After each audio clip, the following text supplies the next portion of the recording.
definition of the derivative, and we had two forms of the long way. Really, for the quiz, the only one you really need to do is this one.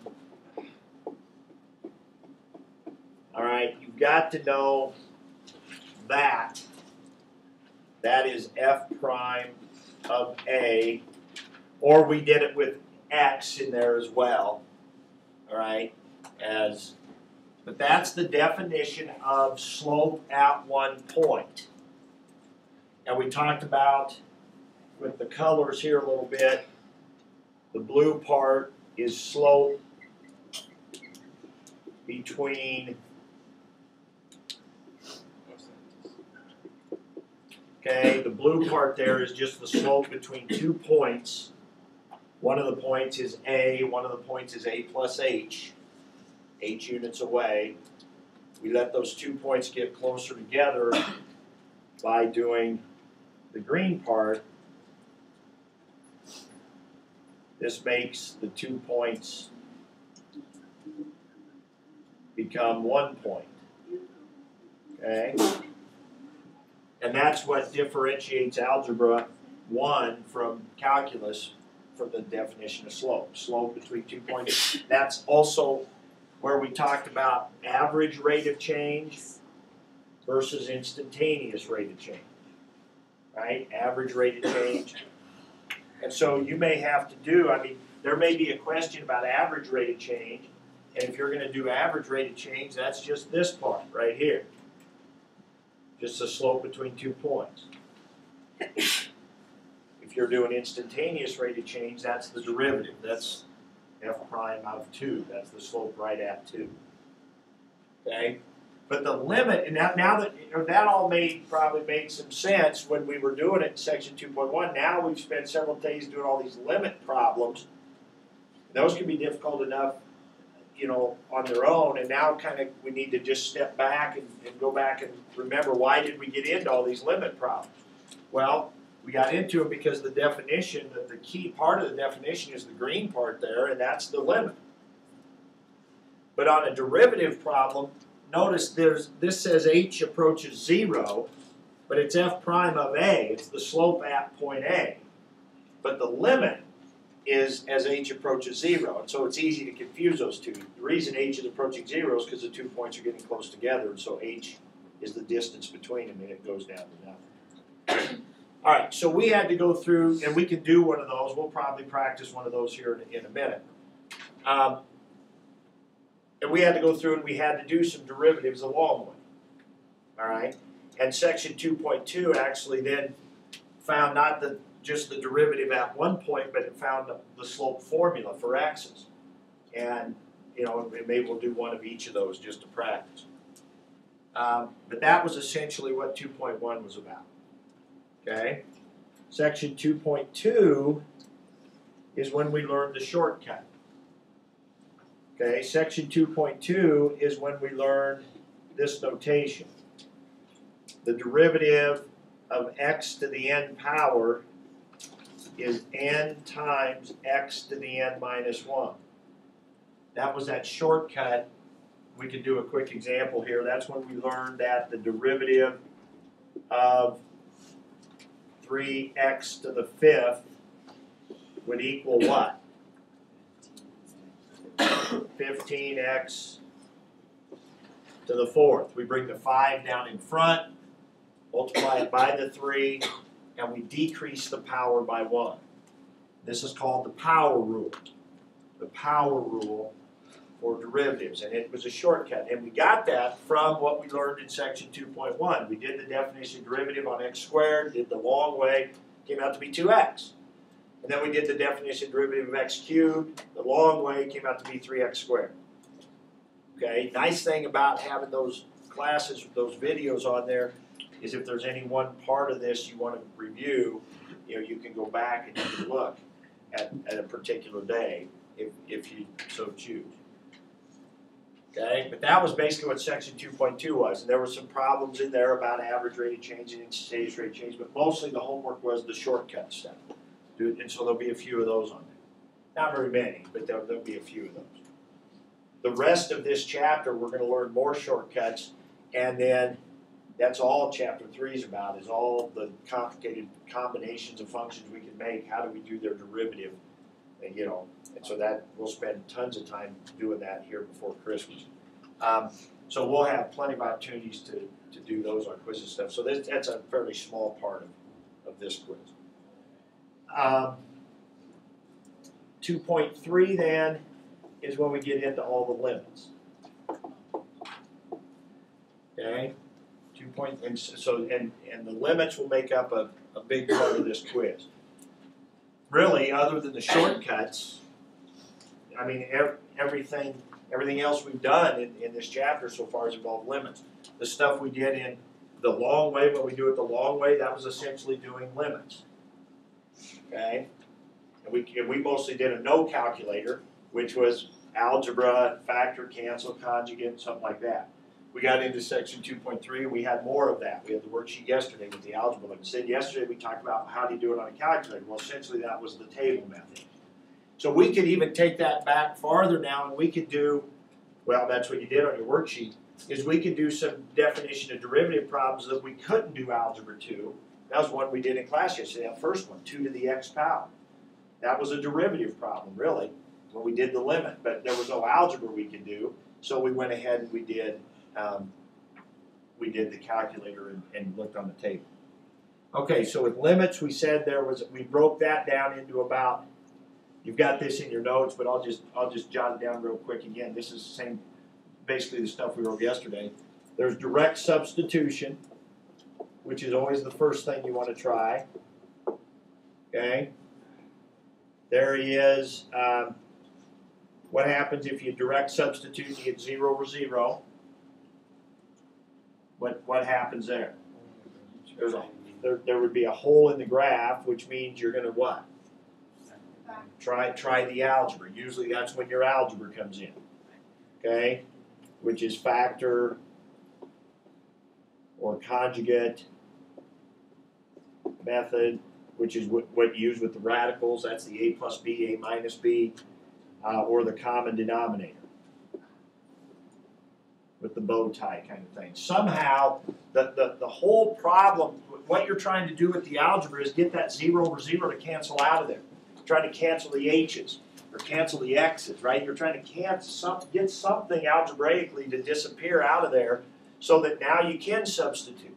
So what you're really trying to do is get the 0 over 0 to get out of there. Okay? That's why all the algebra is done. Once you get that to cancel out, then you substitute in. Then you can plug your 0 in for h or whatever. Okay? Of course, if it's a calculator one, you're going right to the calculator anyway. If it's a calculator one, you're probably not even doing direct substitution. I mean, there's no reason you couldn't. But you're probably just going right to the calculator if that's the case.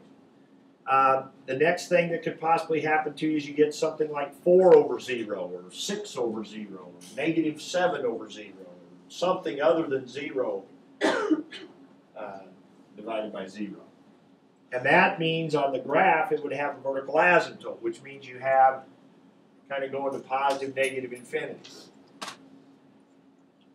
Which of course usually means the cars don't meet. All right, and so here the limit in one like that, the limit does not exist. Okay, that's going to be your answer, but then you have to check the one-sided limits. All right, you have to check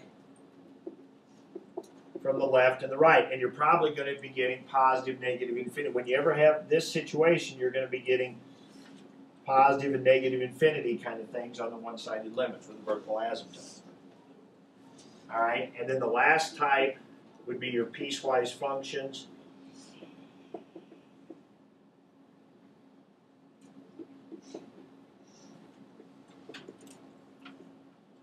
All right, and your piecewise functions, you don't get this 4 over 0, but that's where the piecewise functions, when you have a graph, that's when you really think about the graphs meeting, or the cars meeting.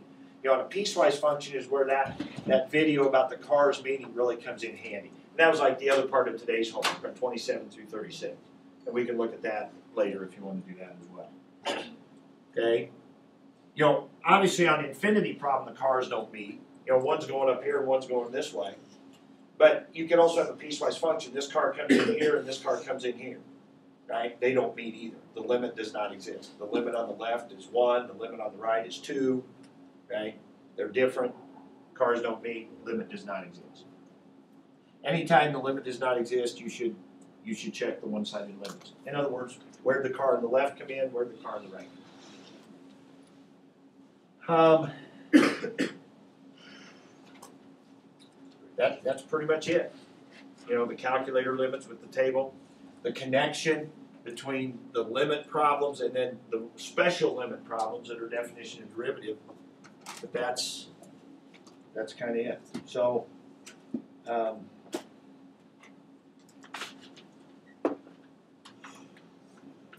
let's see if.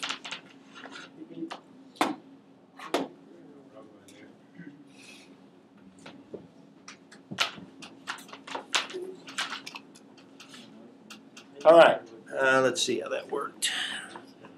That didn't look too bad. All right, back to your questions. All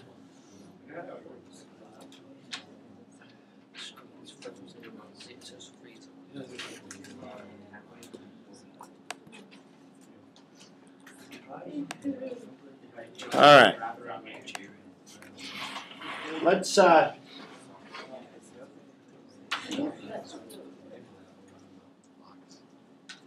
about we go? How about let's just kind of go through some of these things kind of in order here. Okay. So definition derivative. So in your notes, you would just how about I give you one and you see if you can do it. Yeah. Okay. All right. So let's.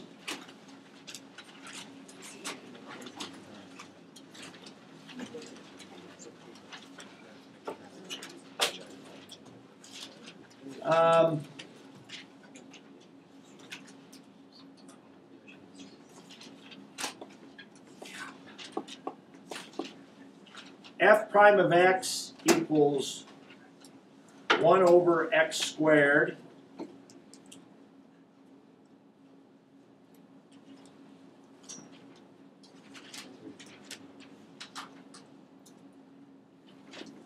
find f prime of 2 using the definition of the derivative.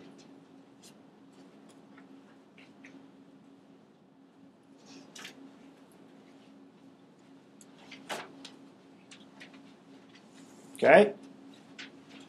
Go to it.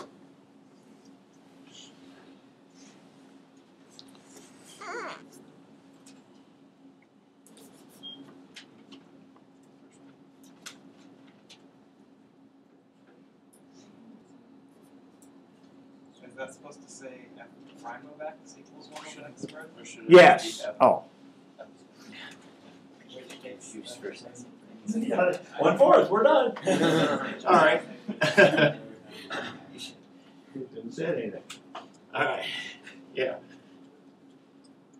Dang it. I could. Now that'd be mean to put one of those on the test because See if you're paying attention. okay. Thank you. That's what I meant. I'm glad I had that mistake because I was seeing some blank looks out there and was making me worry. But now I see why.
All right.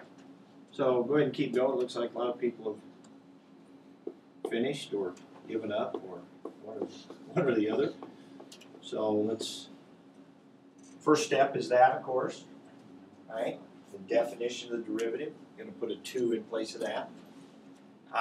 What's the next step? Plug in what, Derek? 2 plus h for x. Okay, and that would look like what? 2 plus h plugged in there is 1 over 2 plus h squared. 1 over 2 squared, which would be 1/4, all over h. Okay. And then what? What's the algebra necessary here? Common denominator. So of the ones we wrote over here, this is a common denominator problem. So the common denominator is those two multiplied together, right? So that means this one over here needs a 4 times the top and bottom.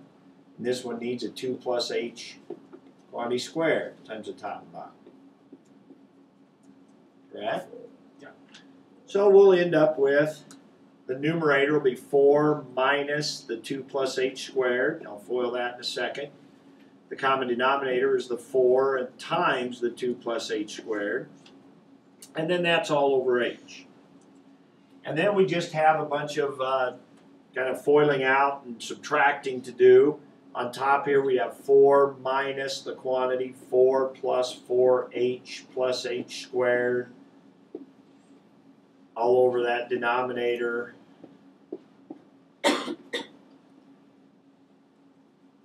are you guys getting for an answer, by the way? Anybody getting something?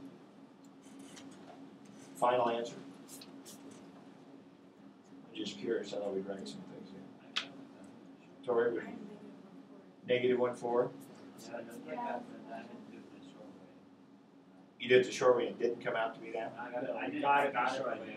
Oh, got the negative 1/4 by the short way. Okay. Yes, which is a great way to double check, and we'll talk about that in a second. So now when I distribute this through on top here, I'm going to have 4 minus 4. Of course, that's going to drop out. That's going to be something nice that'll happen. And then minus 4h minus h squared. So I have minus 4h minus h squared there. Still have this here. And then all over h. Okay, and the nice thing that happened there were the 4's subtracted out. Because now what can I do on top? I can take out an h, even a negative h if I want to. I'll just take out an h because I know that's all it's going to cancel. But it doesn't matter. Negative 4 minus h all over the 4 and the 2 plus h squared. And at the same time, I can take this h on the bottom and multiply by the reciprocal, right? As we've done on the other ones like that we've done. And the h's are going to cancel. And that's what I was hoping would happen. That's the 0 over 0 we were talking about on a hole in the graph. That's the 0 over 0 that we just made cancel out right there. So we subtracted through, we took out an h, we multiplied by the reciprocal on that bottom h and made those things cancel. And now, once that cancels, we're ready to do the limit as h goes to 0. Now we're ready to plug in our 0. So this is practice not only on a definition and derivative problem, but this is good practice for a whole problem, an algebra problem right here. It's the same process. Right now, I'm not even thinking about derivative here, right? Once I wrote this first step, I quit thinking about this as a derivative, and I just said, hey, this is a limit problem I got to do. Okay? So now I'm just thinking of a limit problem that we learned in 2.3. So I get down to here, I'm going to put a 0 in for h, I get negative 4 on top, put a 0 in for h, 2 squared is 4, 4 times 4 is 16, negative 1/4. Now it's one thing to watch me do it and say, oh, okay, I understand all those steps. It's another thing for you to go through it yourself, right? So practice, hey, you can make them up. I mean, I just made that one up right there. I just picked out a function, said I was going to do the derivative and just go through it. And since you, like Gary was saying, since you know by the shortcut what it should come out, you can check your answers as well. Okay? You want to practice conjugate, do square root of x. You want to practice common denominator, pick a fraction function. Now, We do know we can step down to here right now, 2.2, and practice our shortcut stuff. We know that this function could be rewritten as x to the negative 2, right? And therefore, by the shortcut, its derivative is negative 2x to the negative 3. We bring the negative 2 down in front, and we decrease the power by 1, which makes it negative 3, which, of course, would probably be better written as x cubed on the bottom. If we're going to plug a 2 into it, it would be nice to have it as a positive power. And so that's that. Now we want, that's f prime of x. So if we want to do f prime of 2, put a 2 in for x, we get negative 2/8, which of course is negative 1/4. So we did get what we want. Okay? So, common denominator problem right there. Okay. So that's essentially that, but keep in mind we did two things there.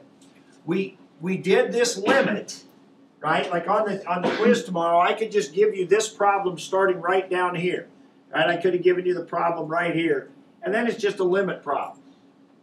Right? And you work through that limit problem, you get negative 1/4. But we know, and this kind of relates to the one side of your worksheet today, we know that this was more than just a limit problem. This was actually the derivative of this function at 2. That's because of the a plus h was right there. We know the a was the 2. Where was the 2 plus h is where the x must have been, because the 2 plus h gets plugged in for the x. So I'm just thinking in reverse now. I'm thinking like your worksheet for today was. So the 2 plus h must have been where the x was. So this function must have been 1 over x squared, sure enough. Now the graph of 1 over x squared, quite honestly, falls into one of those that we should just kind of probably know about. We talked about it early in the year. It's like 1 over x, except of course since it's squared, all the outputs are going to be positive. So it looks like this. So if we come over here at 2, negative 1/4 seems like a reasonable slope. It seems like that would be a reasonable value for the slope. So kind of makes sense. Let's look at this one from the table perspective. Go ahead and get your calculator out.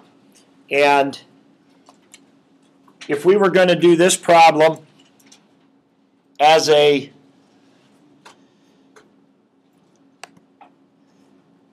let's say we were going to do, and when I say this problem, I'm talking about,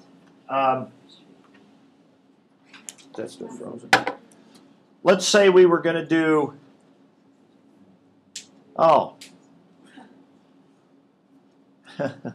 I was on to a new page. Let's say we were going to do this part of the problem right here, the part that I have circled over there. Let's say we were going to do that as a limit problem on our calculator.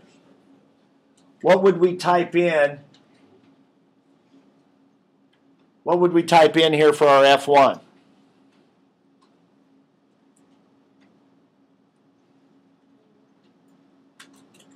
Somebody want to do that for us?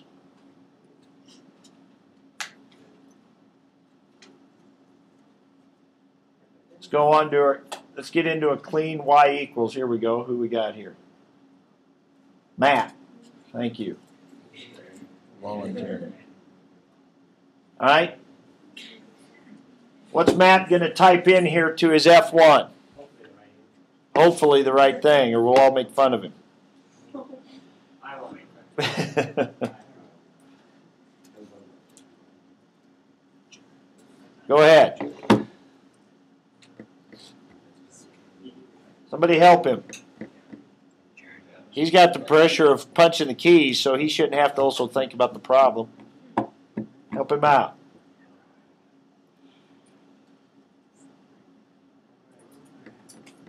Just like your homework today.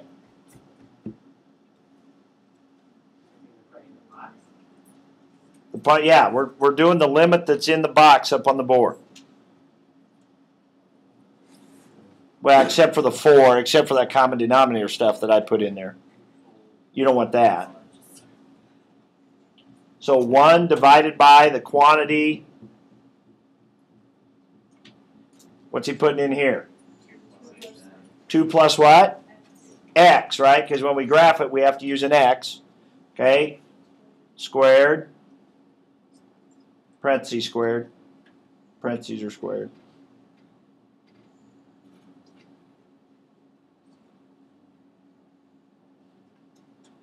I think that'll work. Nope. There you go. Minus, oops. Minus, yeah, go outside there. Minus 1/4. Okay, now we need parentheses around all that. There you go. And divide by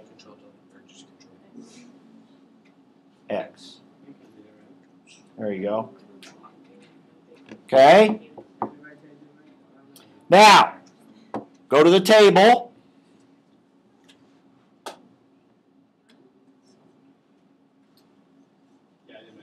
Everybody's got to be able to get to the table.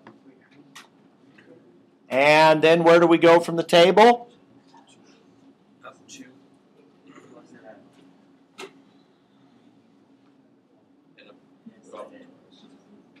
What's he need to do yet on the table? Decrease. Got to go to table settings. Very good. Got to go to his table settings. And where should the table start here? Where should the table start here? Table should not start at 2. This is A. We're doing a calculator limit. This is where our table starts. We want to do as X, we're using X now instead of H. We're looking at this function, not that function up there. That's a separate meaning. Yeah, we are doing the slope at that function, but right now we're doing the limit of this function. Right? It's a different function. We're doing the limit of, this is the difference quotient. Okay, we're graphing the difference quotient, and we want to know as H, or the input, as X, gets close to 0. So we need 0 there. Okay, and then he needs to put 0.00, like 4 zeros and a 1. Usually works pretty good. That's usually enough. And what are our Y values? They're getting close to negative 1/4 on both sides. Of course, it's undefined at 0, but we don't care. That was the 0 over 0 part. What we care about is that the Y values are approaching negative 1/4. Which, of course, is what we got when we worked it out here the long way. Okay? So, I may ask you a question on the calculator section. I may say, set up a limit using the definition of the derivative for this function 1 over x squared. Set up a limit to find f prime of 2. Then use your calculator to evaluate. Right? So, you would work right down here to the box. You wouldn't do this stuff that's in here, okay?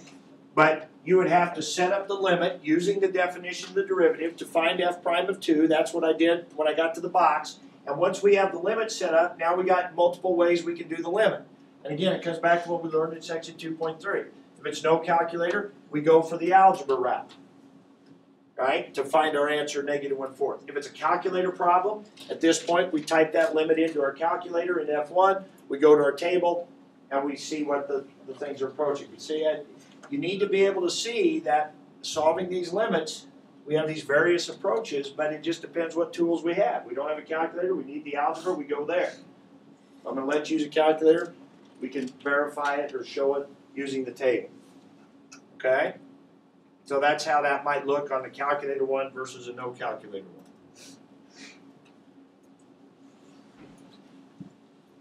one. Okay.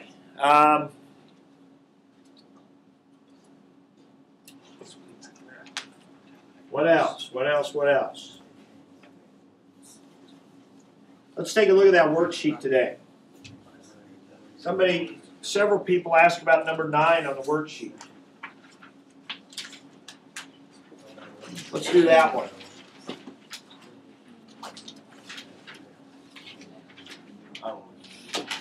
Okay, Matt, go ahead and go into your F1 there.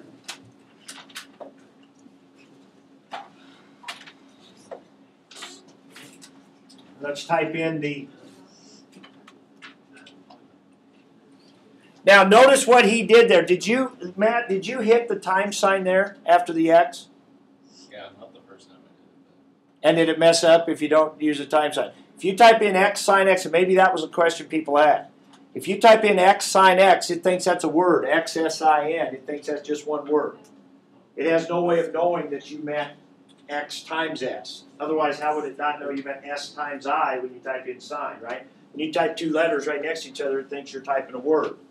So you have to put a time sign in there. Okay, I've worked with these calculators, not these, but just calculators in general long enough, these graphing type calculators, that I'm just in a habit of any time there's an implied multiply, I'll put a time sign. Sometimes even if I type 2x, I'll type 2 times x, just to make sure. Now that's one time you don't have to. If you go a number then a letter, you're good. Okay? But think of f of x. If you write f parentheses x, why wouldn't the calculator sometimes think that's times, right?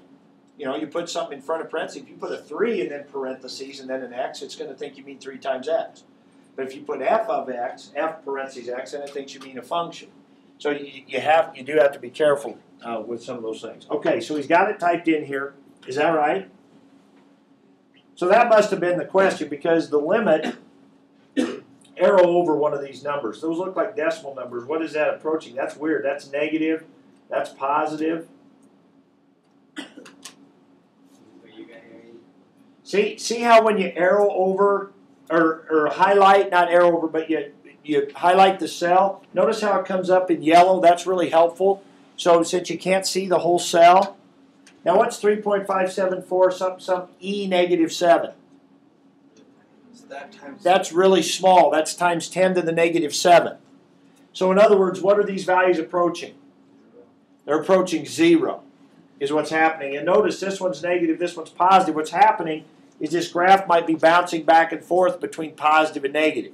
Notice it's got sign in it, and sign changes from positive to negative all the time. And so what's happening, as x gets out here, this graph is going back and forth, up and down, above and below the x-axis. But it's still approaching 0. Okay? So the answer to number 9 should be 0. The limit is 0. Devin, what was the one we talked about yesterday when it gave us negative infinity? I don't remember which one it was. When we just typed it on our calculator. Was it number 6? It might have been. Yeah, I think it was maybe. Okay, Matt, let's type number 6 into the calculator here.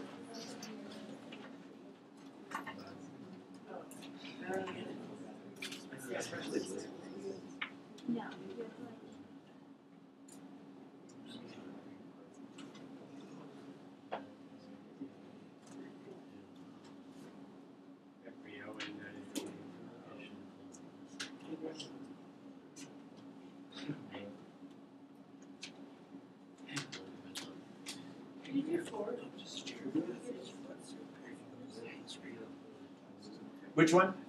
Okay, put it on your calculator. Have you got it typed in? Yeah. Put 4 in your calculator. I'll make you the presenter here in a minute. That will speed things up a little bit. All right. Now, on number 6, here's number 6, and we're supposed to check as x. And so what we have on this graph is, notice, towards 0, you got this a vertical asymptote. It's going down towards infinity. And the reason I bring this one up, It actually has an ending. if you arrow, if you highlight one of these here, okay, there you go. So you can see it's 333. I mean, it's a huge number, right? It's a huge. So when you highlight your cursor, point in there, get your cursor or get that cell highlighted, and then it'll show up in yellow, and you can see what number. So that's negative infinity, and then this one's the same thing. Now, what should you put for your answer to the limit, though? Does not exist. Because do the cars meet? Cars don't meet. They're both going the same direction, but they're not meeting. So the limit does not exist. Then you do the two one-sided limits. On the left, it's going to negative infinity. On the right, it's going to negative infinity. Now, there are some books, and some authors of some books who would accept there for you to say the limit is negative infinity. But I really think the limit is a number. So the answer to a limit problem should be a number. Now, a one-sided limit, it's okay to put negative infinity. That's okay. You know, as we do the limit from the left, what we're saying is, where's that car headed? That car is headed to negative infinity. From the right, where's that car headed? Negative infinity. So that's okay. We want that. But the answer to the limit as x approaches 0 does not exist here. Now, and the reason I bring this up is go ahead and go, Matt, tab to the calculator screen now. Tab over to the calculator screen and type limit. Oh, you already got it up there. Perfect. Limit as x approaches 0. Okay, and then go up in there into your, and type f1 of x, so you don't have to retype the whole thing again. Just type f1 of x. And this is unfortunate that the calculator does this. See, it says negative infinity, and I wish it would just say it does not exist. There's another unfortunate thing the calculator does. Do limit as x approaches 0. Do another limit. Okay, and now instead of f1 of x, just do 1 divided by x. 1 over x. Now 1 over x we know goes this way to positive infinity and this way to negative infinity, right? Or vice versa. Okay? That's another unfortunate thing. What should that say? Does not exist. I was making a big deal about how limits exist or do not exist, and then the calculator, the all-knowing, wonderful calculator, says undefined. It really should not say that. It should say does not exist. Okay? But anyway, to be honest, you shouldn't be using that anyway. I mean, if you want to use that to double check or whatever, but understand why it's telling you negative infinity on that one. Because both of them are going there, and some books will just say, oh, we'll just call that negative infinity. And I think they do that because that tells the story of what's happening. When we see negative infinity, we know both cars are going to negative infinity. Okay? What I'd rather do is say does not exist and then show on the left it's doing this, the right it's doing this. You're just in the habit of that anyway. Or should be. Okay, number 4. Chelsea, you're up.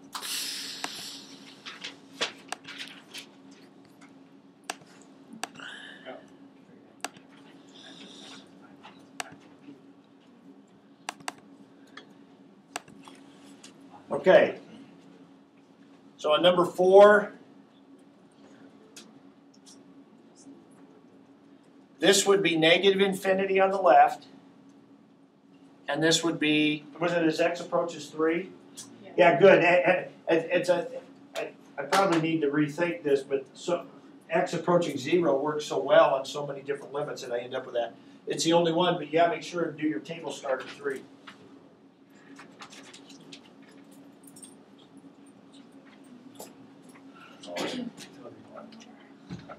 All right. So what was your question? So it's just Because, well, you can kind of see on your graph here, what you have is a vertical asymptote there. And so at 3. And so what's happening is on the left, it's going to negative infinity, which the table shows with that number. And on the right, it's going to positive infinity, which it shows with that number. Okay? So, but the answers does not exist. And then you put the left and the right number. Okay? Any others on the worksheet? How about the back side? on the left hand. Now, let's take a look at the on this worksheet here. All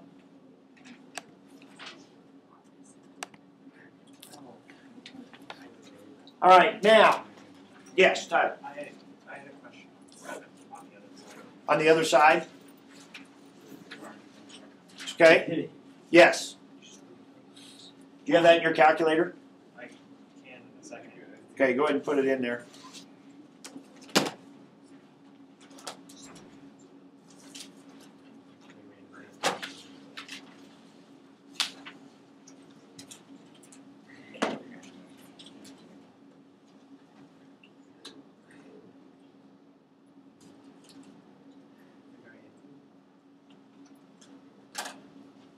Oh, number 7. Yeah, this is an interesting one. I'm glad you brought this up. Okay, yes, there you go.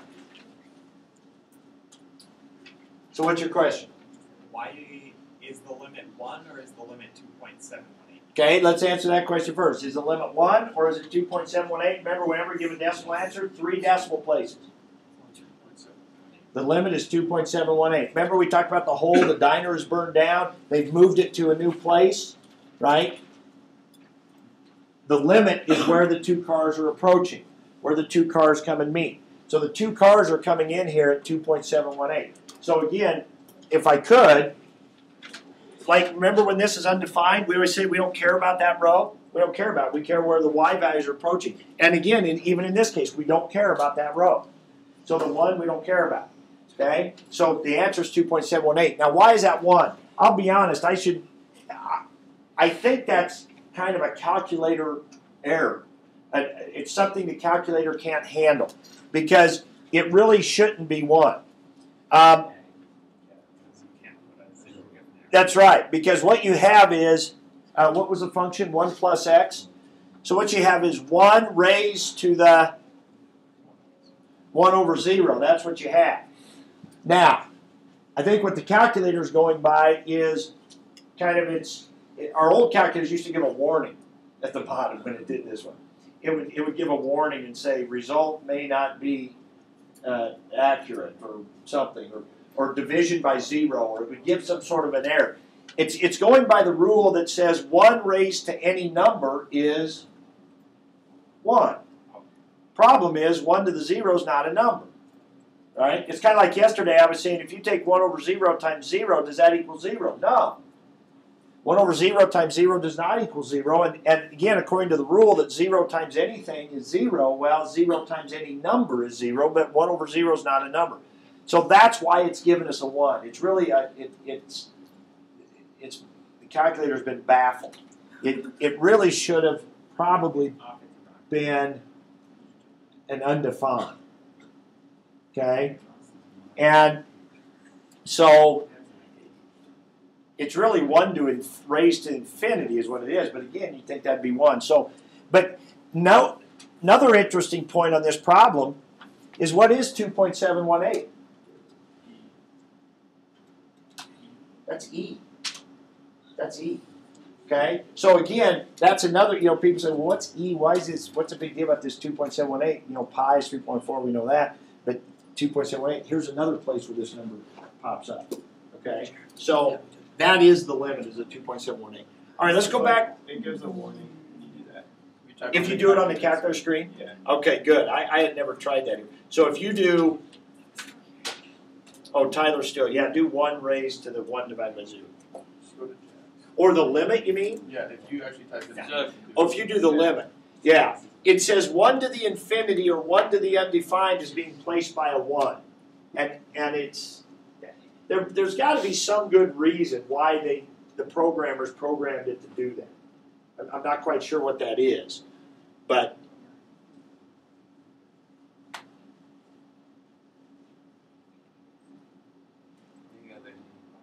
another, it says E. Is that where yours gave the warning? No. Typed in like number 7. Like this. Yeah.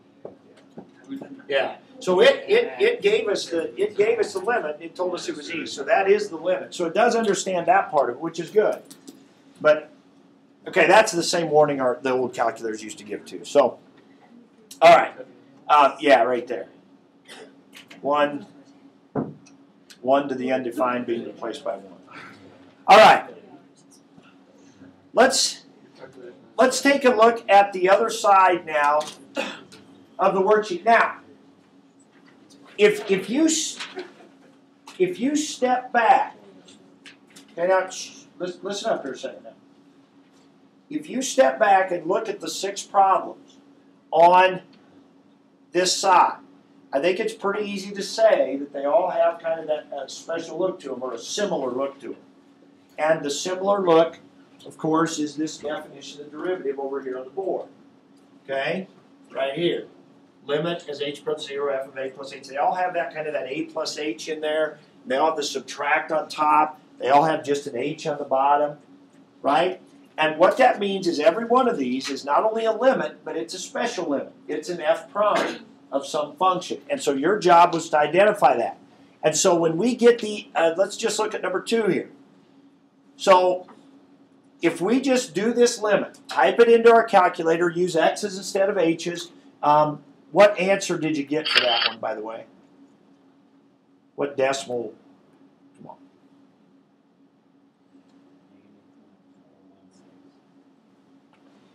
negative point, did you say point?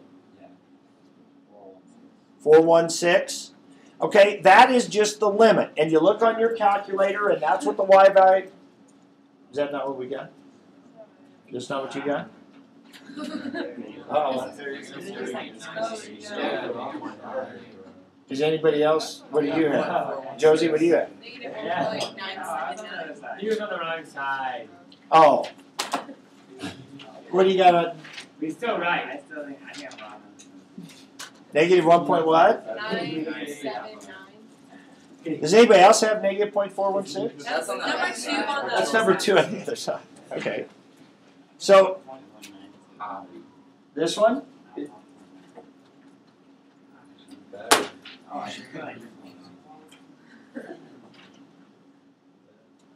How many people have negative 1.979?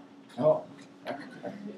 Now, but that's just a number. I mean, for right now, it's just a number. It's a limit of this weird-looking function right here. But because it's a special limit, because it's set up that it matches that limit over there, we know, or we can say, where did that come from? And again, I go back to what we were doing earlier. Okay? So what function is this? 2 sine x. And we're finding the derivative at a, which is at 3. So we're saying that the 2 sine x, let's see, and where is 3? That's almost pi, right? Let's do the sine function. Here's pi. The sine function starts here, goes to a peak of 2. Oh, shoot. Missed it. Okay, and comes back there. Okay, that's pi. So 3 would have to be right about in here. Right? Now remember, this is steeper because it's been stretched by a factor of 2. So right in here, the slope looks like it'd be negative. Right? And that's what that's negative. It's pretty steep. It's about as steep as the sine graph gets. Right in there, so that seems pretty reasonable. So that's what we're saying the slope is. Now, let's go on your calculators on the home screen. And let's go, Tyler's still my presenter? Okay, go to the graph screen, or calculator screen, excuse me. Go to the calculator screen. Okay, and type in the derivative.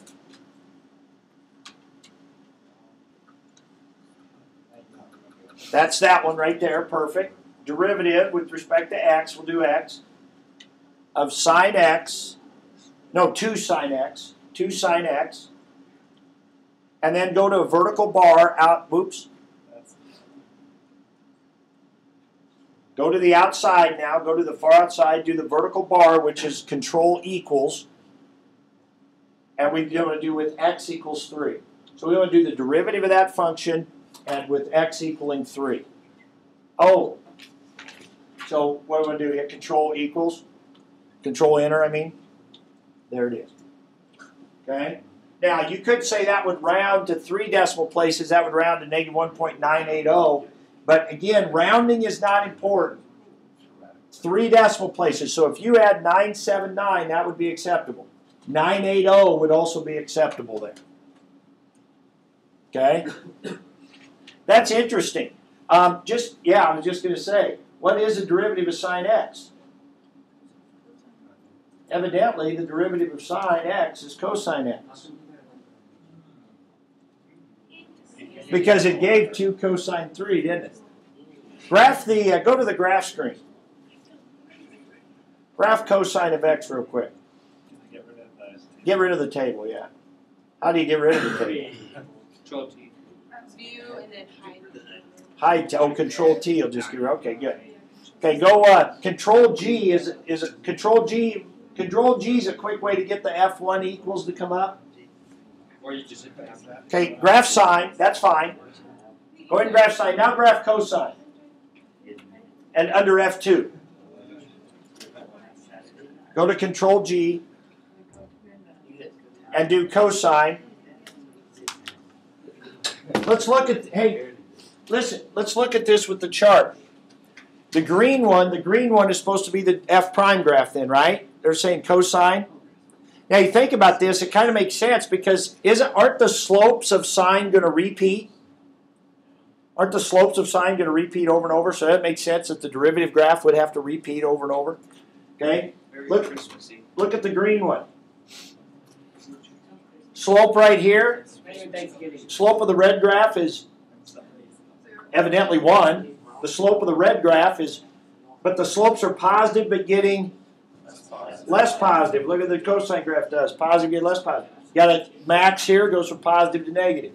Then you got negative slopes, negative getting more negative until the inflection point, negative getting less negative. I think that's reversed. It looks pretty good. It looks like sine and cosine would have that derivative relationship. So can they be swapped? I don't think it can be swapped. It can be closely swapped. I think if we'd have looked at that, Tyler ruined the surprise. But go back to the graph. If the red couldn't be at f prime, because right here these slopes are negative, right, and the red graph is above the x-axis, and then when the slopes are positive, it's below. So it's, but you flip it, and negative sine x, you'd flip it, and you'd have it. Okay, just like that. There you go. Now slopes are negative and getting more negative, negative getting less negative, slope of 0. Seems to work. That's section 2.6. All right. Go back to the worksheet, please. Turn the worksheet back to the other side. Harry, that means you just stay on the side you're on. Yeah. Okay.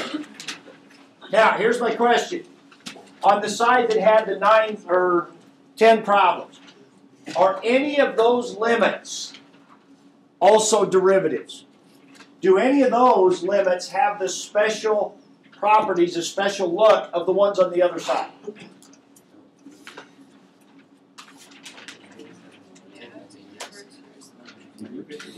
Which ones look like they would look just like a derivative? 2 would. What about 1? 1 would. Square root of x, look at 3. 3 would be e to the x. There's one more. 1, 2, and 3. And 5. What's 5? What's the a on 5? No. 0. Because it'd be cosine of 0 plus x minus cosine of 0. Cosine of 0 is 1. So the a would be 1. We didn't look at them that way. We didn't think about them that way. But we could have. They did have that look to them. Okay? All right. So when you get to those over there, they're double meaning. They're limit problems, which we can do with a calculator, do with some algebra. Or, like number 3 here. There's no reason we had to do this one with the calculator. We could have done the conjugate method on that. Want to practice the conjugate method real quick? Yeah. Sure. I do. You guys are great. Way to go. Yeah. All right. Yeah, love to. Conjugate method. Let's go. Number 3. Number 3, where you got some room right there. Let's do that algebraically. Yay. Let's find out that answer algebraically. Number 3 on the back side of the worksheet.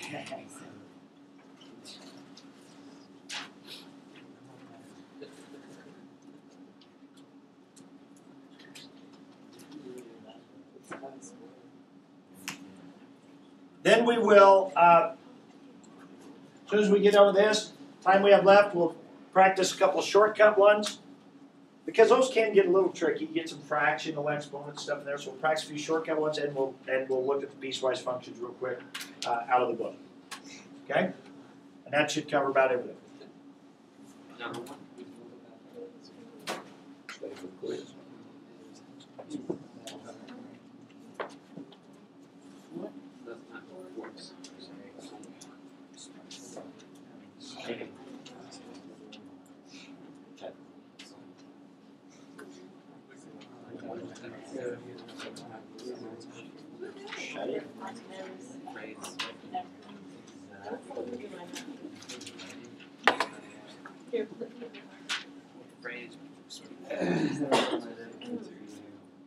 Are you doing anything, Jacob?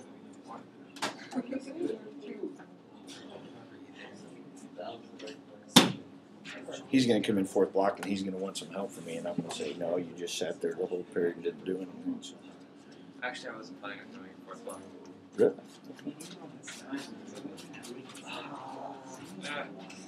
This is gone. So they're okay. So we're just doing the shortcut. No. I want to do the shortcut.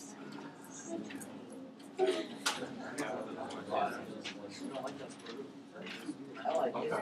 I like then you get the exact same thing. What was the answer on this one? You don't factor it out. You leave it and hopefully it'll cancel out.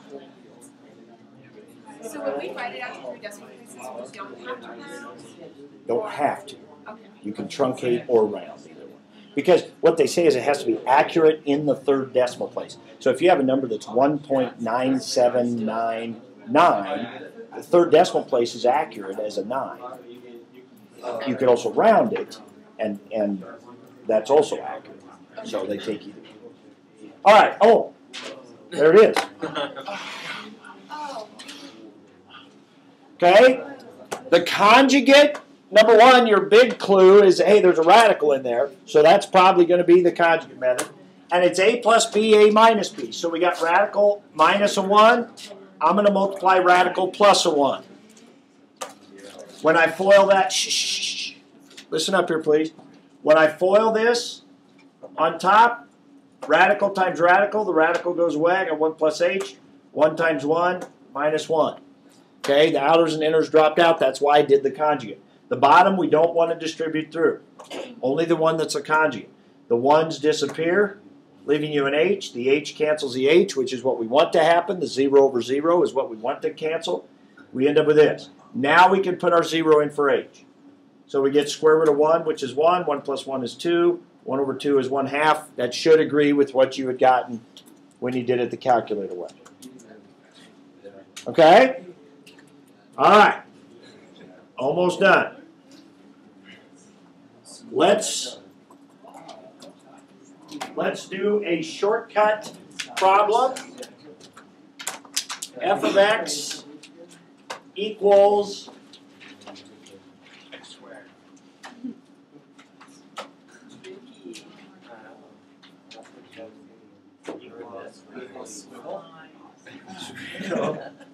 I don't think we learned that one. I know. Oh, but the quantity is making it too hard.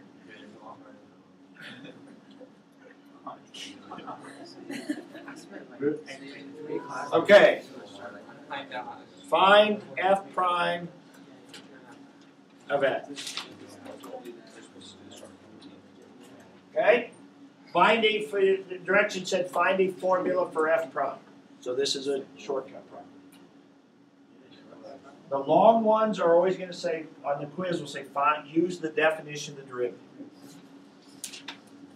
Okay, find f prime.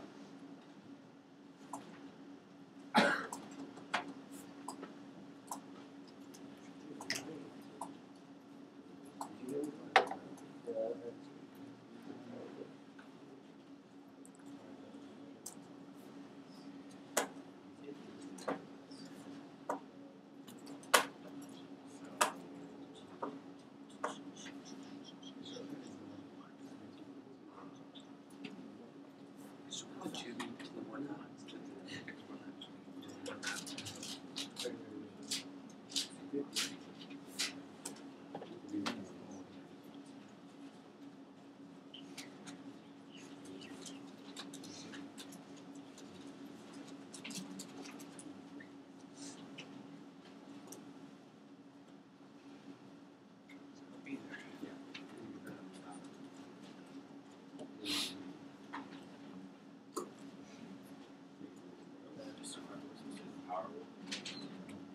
It's the only shortcut we know. Well, except we now know sine x is cosine x.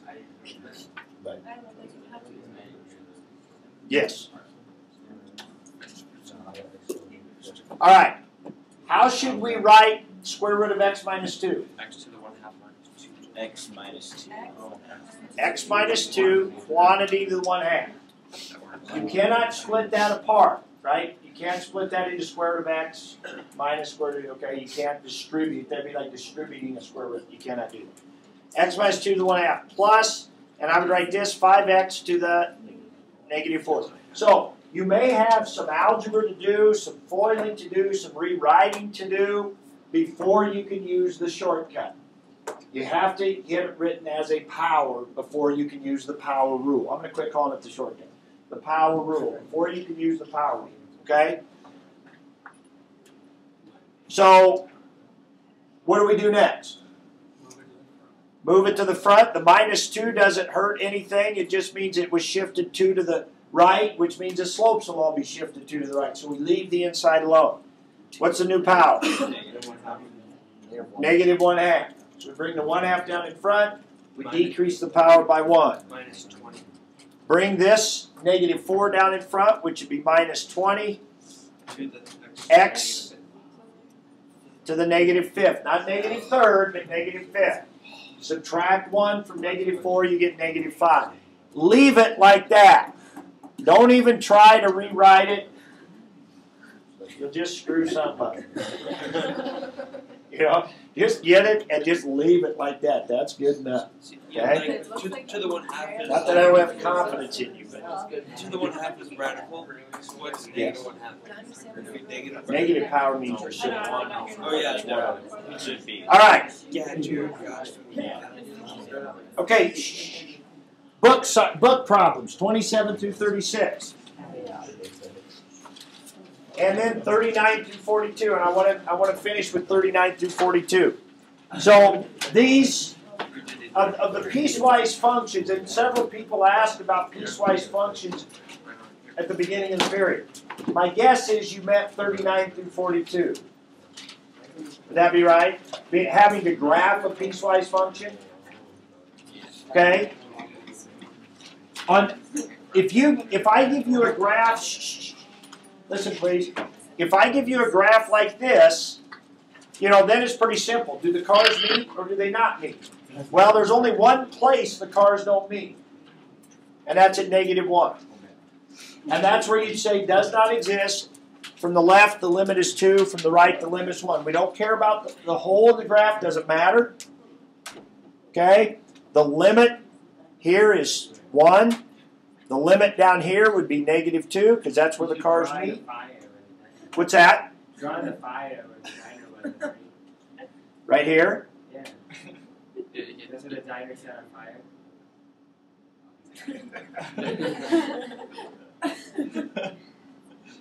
Like that. And then That's a car. Yeah.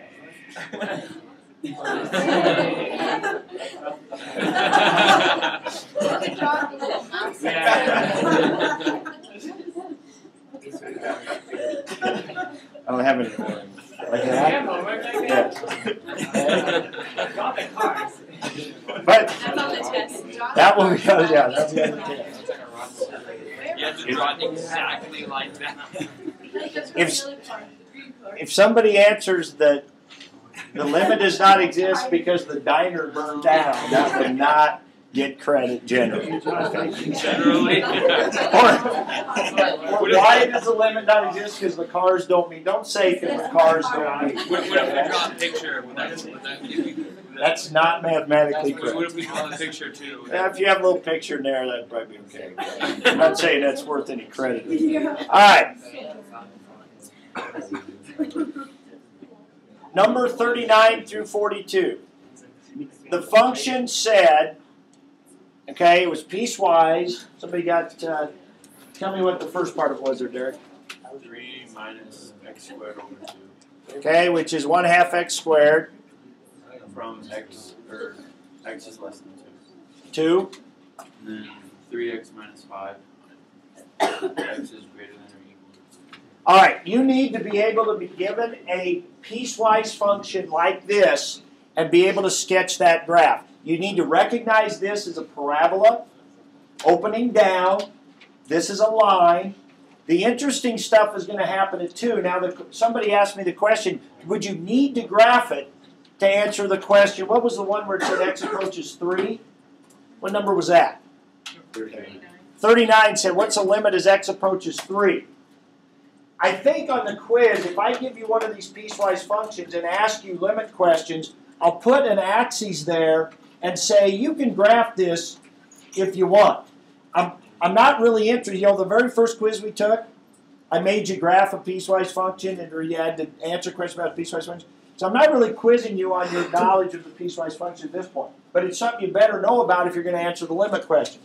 So I probably will not grade your graph. So if you're worried about drawing the graph of it, don't worry about that. But you probably need to know some stuff about the graph. You know, it would help to answer the question. Well, in this one, the limit as x approaches 3. Well, where are you going to be as x approaches 3? You'll be on the line, right? And we know the line is nice and continuous, and the cars are going to meet if they're driving along on a line. So all you have to do is plug a 3 in. 9 minus 5 is 4. That answer is going to be 4 without drawing a graph or anything. And to be honest, even at 2, what question was that? I'm sure that was one of them. 41. Okay? The limit as x approaches 2, you can look at this and tell, okay, something interesting's happened at 2. That's where there'll be a break. The parabola stops, the line ends. Well, how are you going to tell if there's a break? Without graphing it, let's say. Just plug a 2 into both of them. Put a 2 into this one. 2 squared is 4. 4 times half is 2. 3 minus 2 is 1. So at 2, you get an output of 1. On this one, you put in a 2. You get 6 minus 5 is 1. What's that tell you? There's no break. There's no break. The parabola comes in at 2, and it hits at a y value of 1. And the line, when it starts at 2 and takes off, it's going to have a y value of 1 as well. There's no break. So that tells you the cars would meet at 1. So therefore, the answer to 41 is 1 without, again, drawing the picture. Okay? So if you're worried about the picture, you don't have to have a picture. Just identify what those values will be. Notice what we essentially did there was did the limit from the left and the limit from the right is what we did by plugging into both of them. Okay? Now, if you want to do it, you recognize this is a parabola, down, shifted up 3. So this is going to be kind of a parabola that goes like this until at 2 it hits 1, open circle, and then this is a line that takes off, got a y-intercept down here, -5, and goes up through, and it happens to go right there. And then it's going to go up. That's what that graph would look like if you graphed it. But again, the cars would meet. At 2, they would meet there at 1. Over here at 3, we said that was at 4. That was the limit. Okay? So, I won't make you draw a graph of a piecewise function, but if I give you a piecewise function, I'll give you a set of axes there to draw it if you want, if it's helpful. But you can answer them without it. Okay?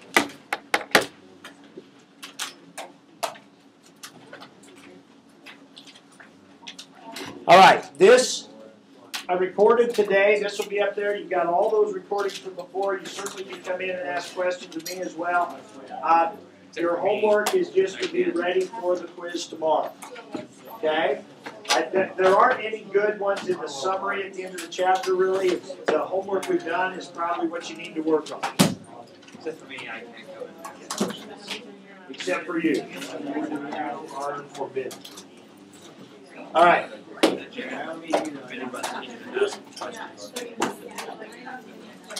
You deserve it. No.